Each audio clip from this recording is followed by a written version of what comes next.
Namo Impact is brought to you by Maharaja Agrasen University, Himachal Pradesh, honored by CCI Technology Education Excellence Award. Programs offered: 4 years BTech courses, 2 years MTech course, PhD in Engineering, LEET for diploma holders, placement in top MNCs. Please visit www.mau.ac.in.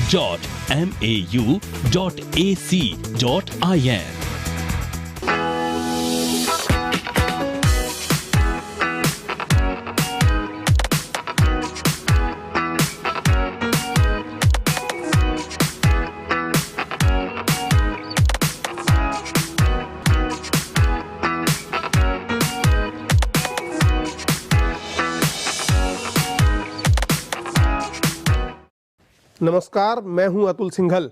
NaMo impact में आपका स्वागत है। लोकसभा चुनाव प्रचार के समय प्रधानमंत्री नरेंद्र मोदी ने देश के युवाओं को जो सपने दिखाए थे, चुनाव के बाद जब मोदी ने प्रधानमंत्री का कार्यभार संभाला तो युवाओं को उन सपनों को पूरा करने के लिए स्टार्टअप इंडिया योजना की शुरुआत की। इस योजना की शुरुआत करते हुए मोदी ने युवाओं से एक बार फिर से नौकरी मांगने की बजाय नौकरी देने का मादा रखने का आह्वान किया। नयापन स्टार्टअप इंडिया की नींव है। स्टार्टअप इंडिया के लिए भारत सबसे बेहतरीन जगह है, क्योंकि यह देश मूलतः एक आध्यात्मिक देश है। यदि इस अभियान को मल्टी डायमेंशनल तरीके से अपनाया गया तो यह भारत को फिर से विश्व गुरु का पद दिलाने में सहायक हो सकता है। चलिए पहले देखते हैं क्या है स्टार्टअप इंडिया योजना और इस योजना के जरिए मोदी सरकार ने एंटरप्रेन्योर बनने वाले युवाओं को क्या क्या छूट दी है।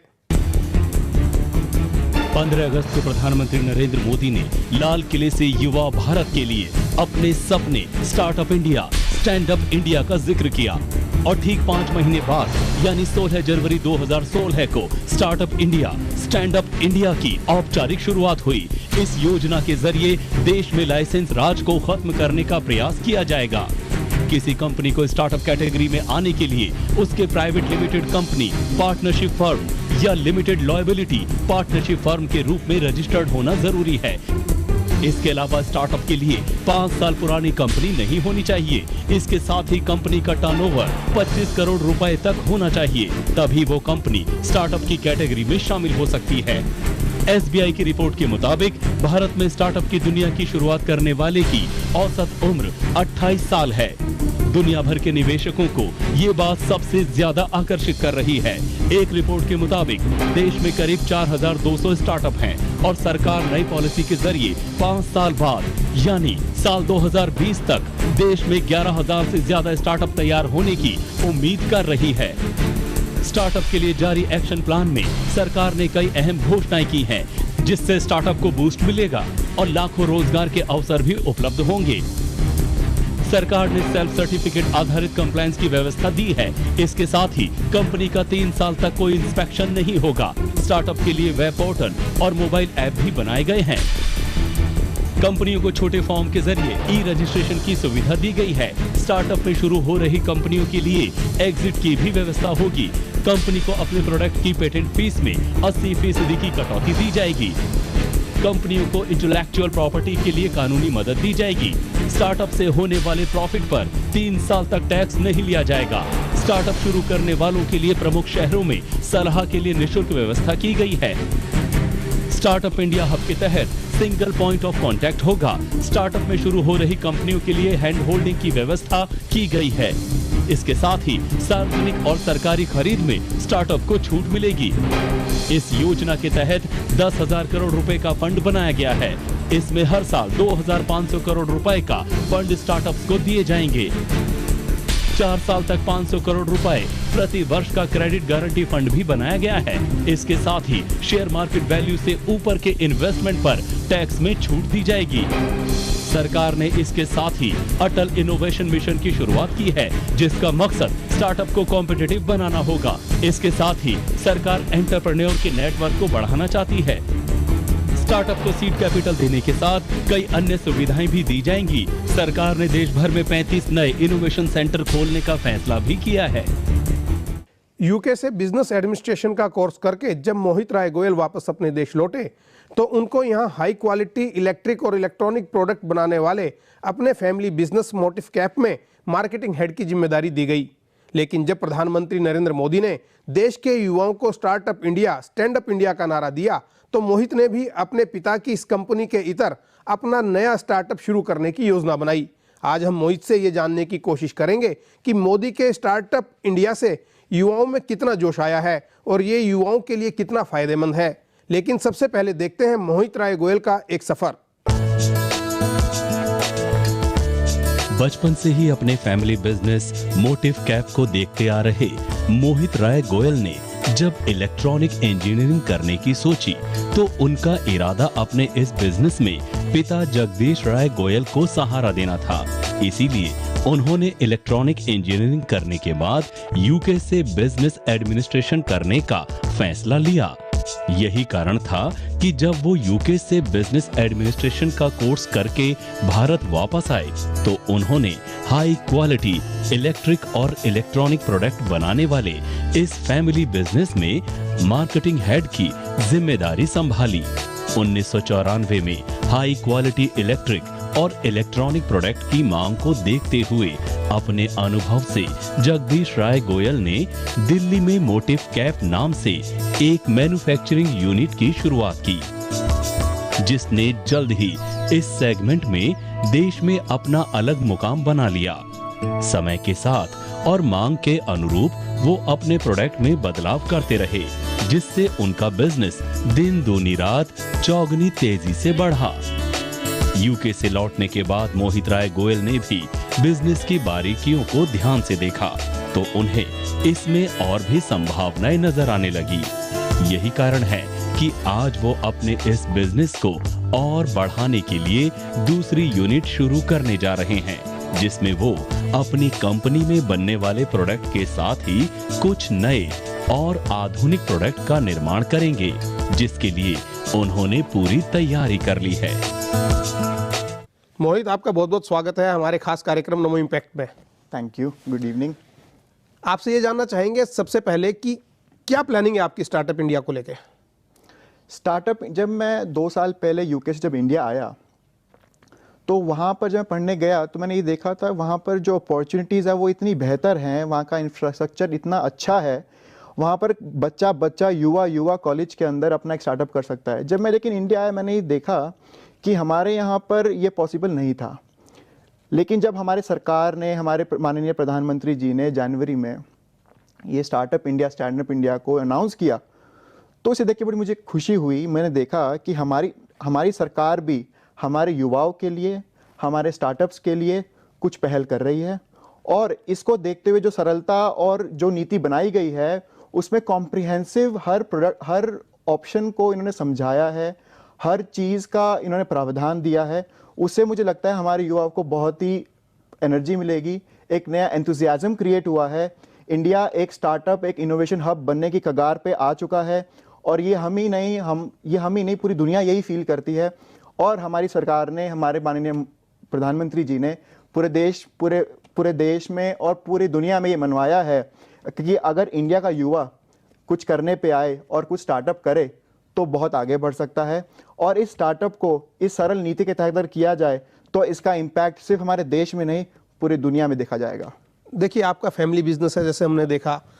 आपकी क्या प्लानिंग है? स्टार्टअप को आप किस तरीके से लेते हैं, क्या करना चाहते हैं, क्या योजना बनाई है?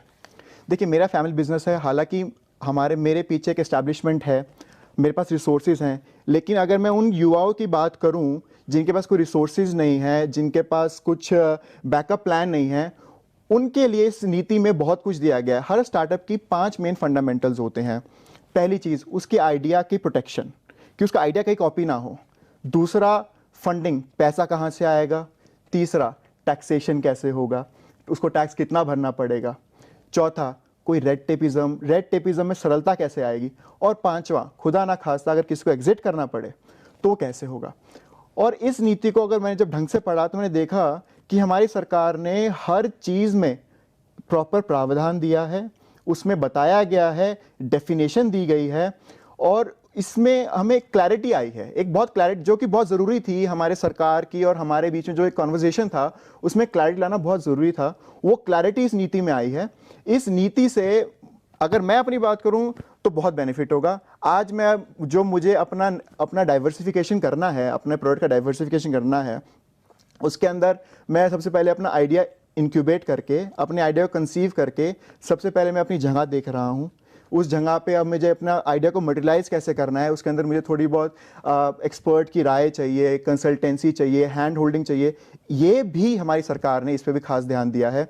और मेरी योजना तो ये है कि 6 महीने तो मुझे हो गए इस पे काम करते हुए, अब अगले 6 महीने तक मैं अपने जो मेरी आइडिया है इसको मटेरियलाइज भी कर दूंगा। मैं क्या आइडिया है, थोड़ा सा हम ज़्यादा डिटेल में तो नहीं जाएंगे आपके उसमें, अपने बिजनेस के सबके एक लूप होल्स होते हैं, लेकिन क्या आपका आइडिया है और उसमें क्या आपने अभी तक काम किया है, कहाँ तक आप बढ़े हैं? जी, मैं पेशे से इलेक्ट्रिकल इंजीनियर हूँ और मैंने जो हम नया प्रोडक्ट लेके आ रहे हैं वो भी इसी इनलाइन में ही है। वो हम लेके आ रहे हैं स्मार्ट ग्रिड ऑटोमेशन में। हमारी मास्टर प्लान जो है हमारे देश का, उसके अंदर ये साफ साफ बताया गया है कि हमारा सारा विद्युतीकरण, इलेक्ट्रिफिकेशन जो भी होगा वो सारा स्मार्ट तरीके से होगा। स्मार्ट डिवाइसेस आएंगे, स्मार्ट एनर्जी कंजर्वेशन टेक्निक्स आएंगी, जैसे सोलर एक उसी में ही एक पार्ट था, एलईडी उसी का एक पार्ट था, ऐसे ही smart automation, smart grid electrification एक अगला पार्ट है इसी स्मार्ट ग्रिड का। और मैं उसी के अंदर एक प्रोडक्ट ला रहा हूँ और बहुत जल्द मैं इसकी मैन्युफैक्चरिंग भी शुरू करूँगा। और मुझे लगता है जो प्रोडक्ट मैं बनाने जा रहा हूँ उससे हमारे इलेक्ट्रिफिकेशन में एक ट्रांसफॉर्मेशन आ जाएगा।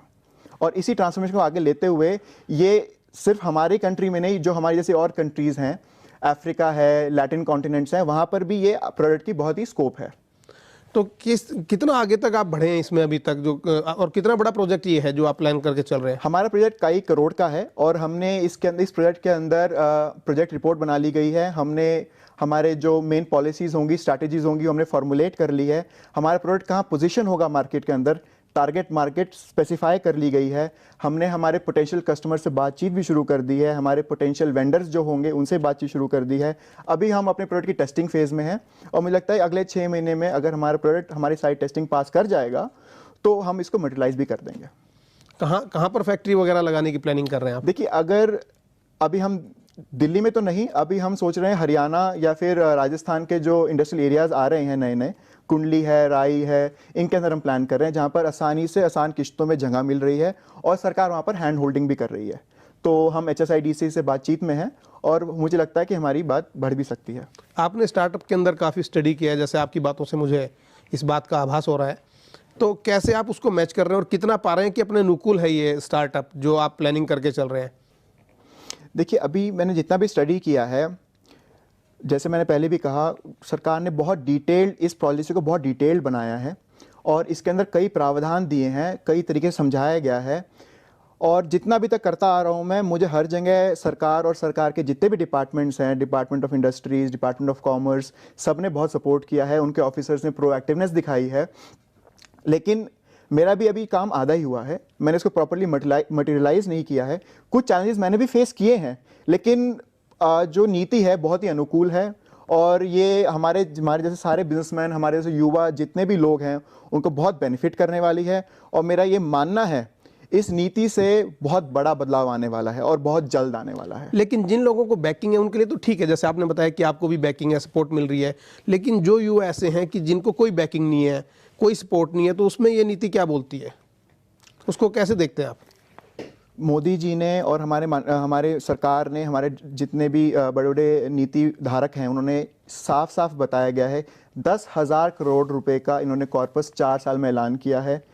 हम मेरे जैसे नहीं तो और जो युवा जिनका इतना बैकअप नहीं है उनके लिए सरकार ने बहुत बड़ा कॉर्पस इकट्ठा किया गया है। सिडबी को और कई सारे बैंक्स को इन्वॉल्व किया है और उनको आसान फंडिंग, और एक और पॉलिसी है उनकी क्रेडिट गारंटी पॉलिसी, उसके तहत उनको आसान सी फंडिंग मिलना, उनका रियल एप्लीकेशन होना, उनका यूसेज होना, सरकार ने बहुत अच्छी तरह समझाया है। तो ये आपने 2 बातें कही, एक तो आपने कहा कि जब आपने सरकारी अफसरों से बातचीत की तो बड़ा पॉजिटिव रिस्पॉन्स मिला, दूसरी तरफ आपने ये भी कहा कि कुछ हिंड्रेंसेस आपको आई हैं, कुछ चुनौतियाँ आई हैं, तो क्या थोड़ा सा हम जाना चाहेंगे बात की गहराई में? जी बिल्कुल। पहली चुनौती तो मैं ये कहूँगा, सरकार जब भी कोई पैसा देगी वो काम पूरा होने पर देगी। अभी अगर कोई युवा, कोई इंडस्ट्रीज कोई नई फैक्ट्री लगाना चाहता है तो एक बार उसको जो स्टार्ट फंड चाहिए, सीड फंड चाहिए, उसको वो नहीं मिल रहा है।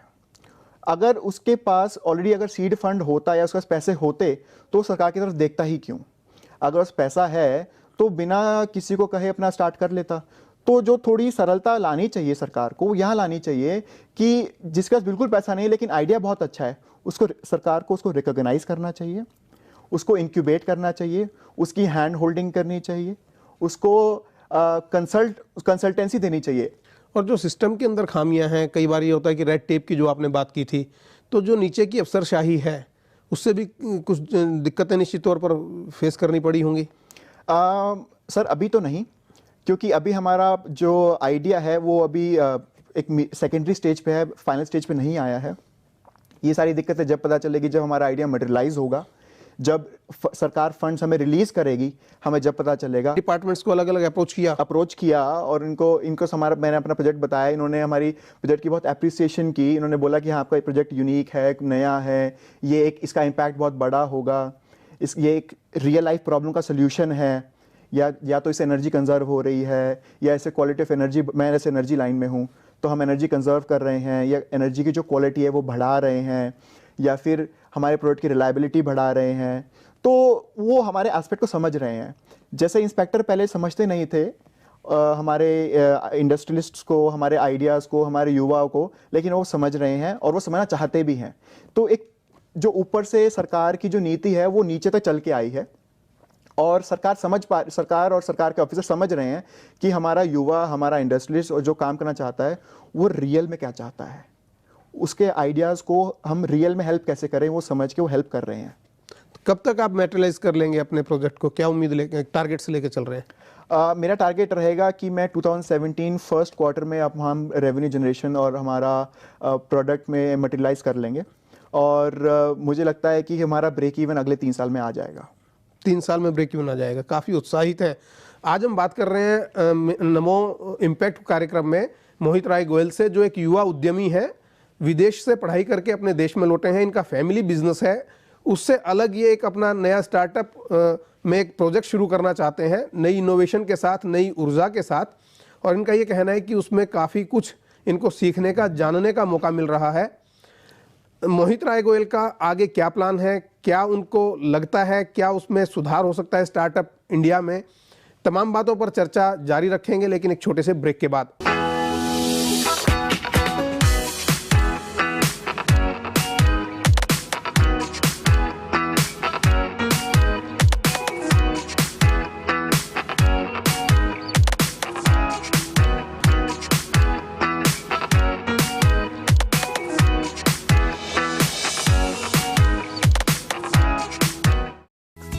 This program is brought to you by Maharaja Agrasen University, Himachal Pradesh, honored by CCI Technology Education Excellence Award. Programs offered 4 years BTech courses, 2 years MTech course, PhD in engineering, LEET for diploma holders, placement in top MNCs. Please visit www.mau.ac.in.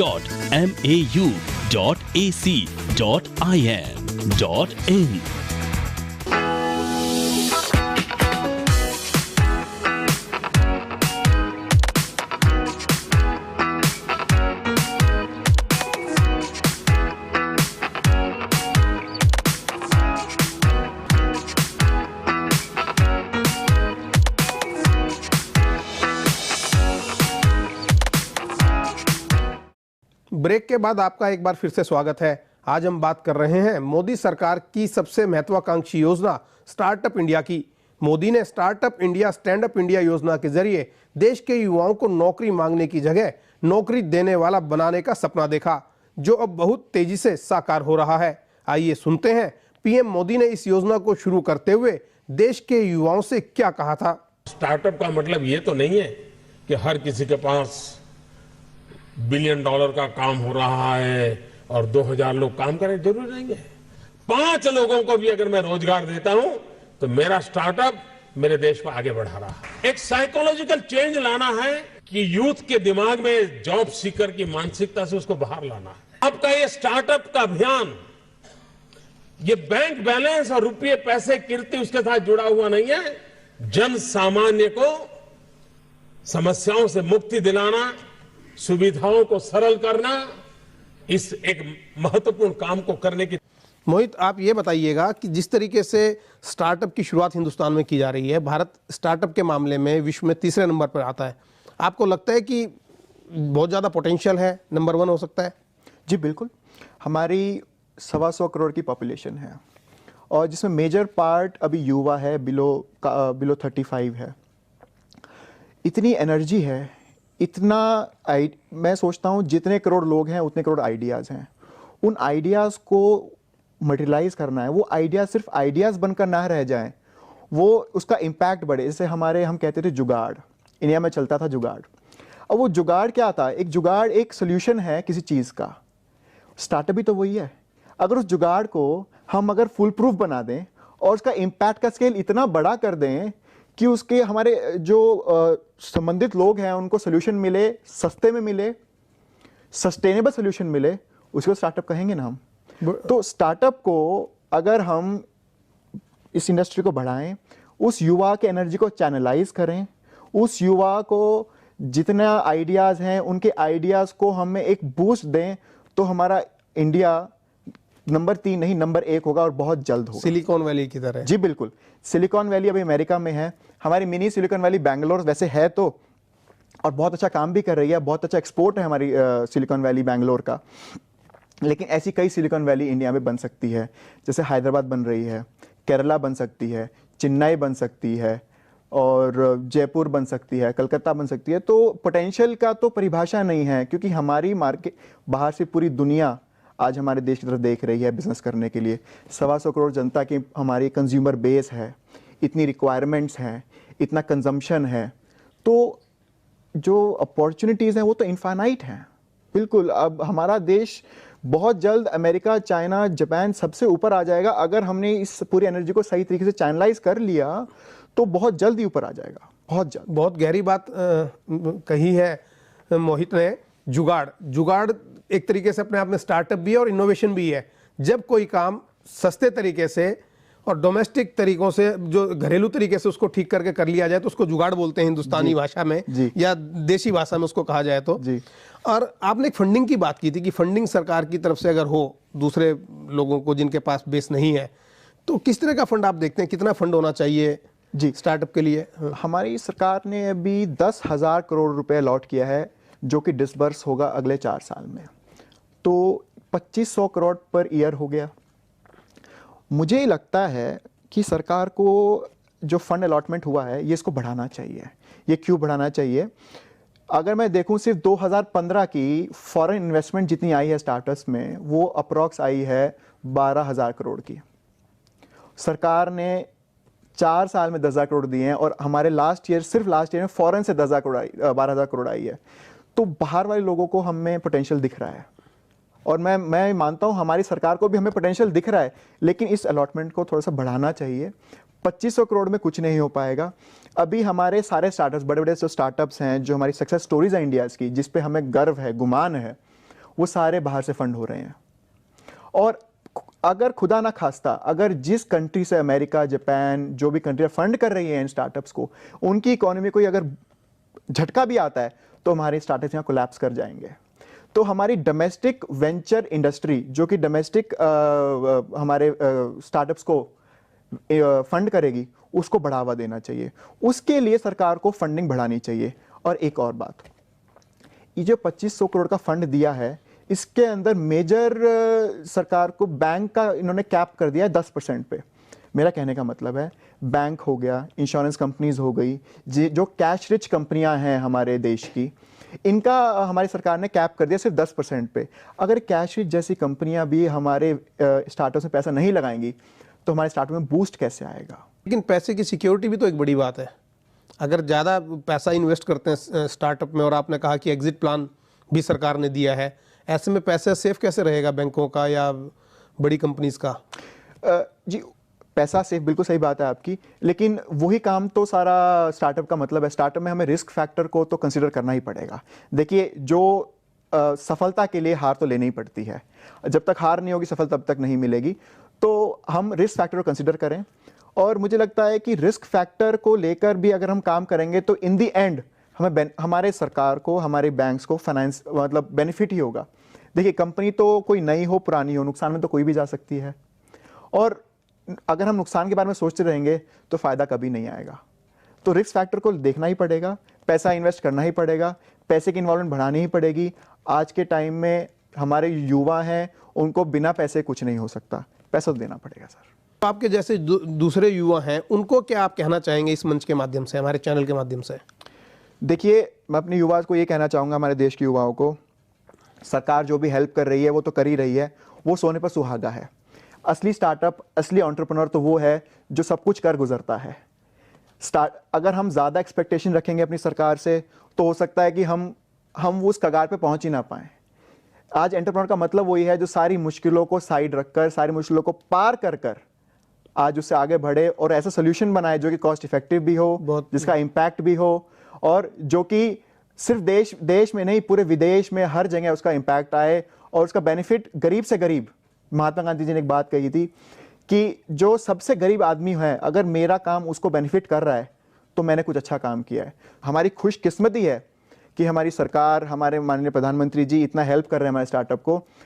लेकिन startup तो अकेले ही चलना पड़ता है, अपना रास्ता खुद बनाना पड़ेगा। जी बिल्कुल। तो कुछ सुझाव जो आप दे रहे थे, हम चाहेंगे कि एक बार फिर आप सुझाव दीजिए, जो सरकार सुने, प्रधानमंत्री नरेंद्र मोदी तक वो सुझाव जाएं आपके, कि एक युवा उद्यमी को या स्टार्टअप करने वाले व्यक्ति को क्या चीज़ और चाहिए।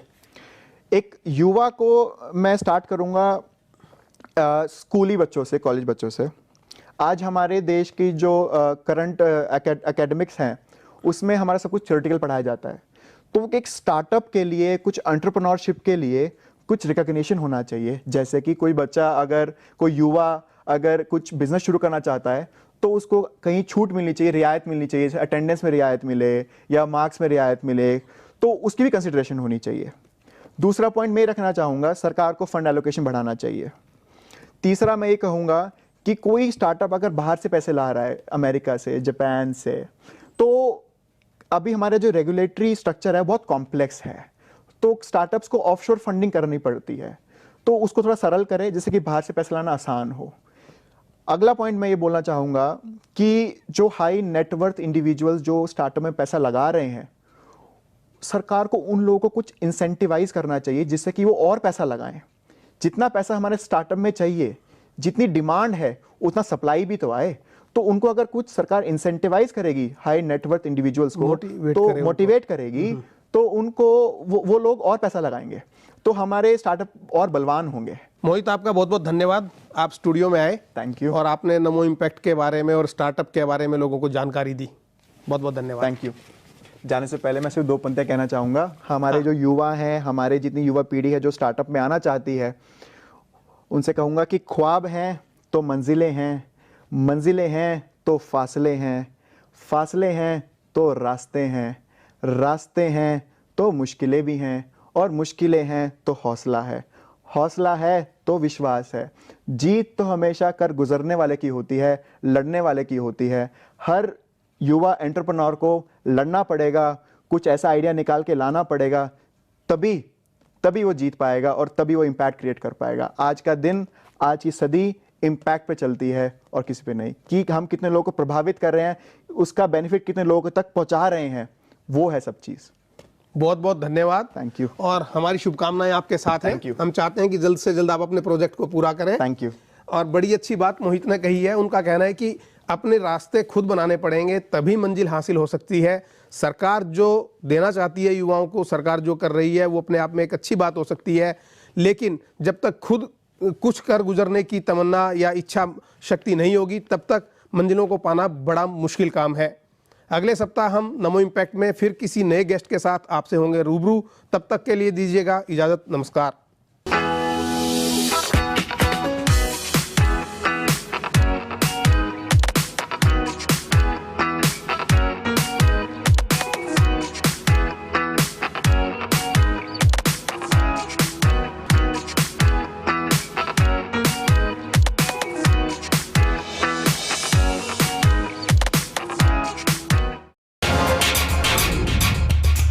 समाज के लिए बढ़े जिनके कदम, जिनका माना समाज ने लोहा, जिन्होंने बदली समाज की सोच, जानिए ऐसे ही कर्मयोगियों को हमारे खास कार्यक्रम अग्रदूत में। हर रविवार रात 10 बजे सिर्फ सर्वधर्म संगम चैनल पर।